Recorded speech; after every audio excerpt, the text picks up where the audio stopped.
Using the WeatherOptics and WebEOC integration, a city manager can really have an understanding of, what key roads or corridors or highways are going to be impacted by weather, what preparations they need to be making ahead of time, what messaging that they need to be sending out to people who live in a certain town or a county, making sure that they're properly prepared. And this has to be stuff that's beyond what you might be getting from the National Weather Service, really granular information that's focused on impact, that really speaks the language of a city manager or someone in charge of emergency management. Before a hurricane, even if you think you know exactly where it's going to be or where it's going to move, you don't necessarily know what the impacts are going to be to different key business operations, right? So Hurricane Ivan is moving through Florida.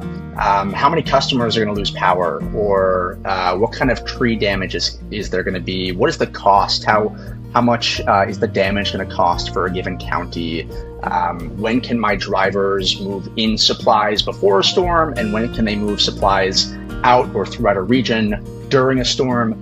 These are all really key questions that our software allows you to monitor and answer and respond to. A city manager would be able to look out to 7 days in advance and basically see if you're going to have customers, more than 20% of customers without power, or more than 50% of customers without power, and where exactly within that county is it most likely that power is going to go out. So that means that you can prepare crews ahead of time.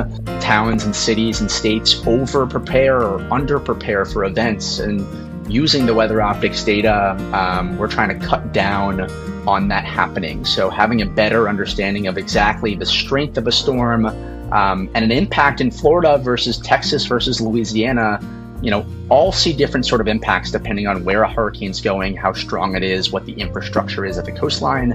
And so what WeatherOptics does so uniquely is that we account for that kind of non-weather data that will better inform ultimately what the impacts will be, different locations at different times.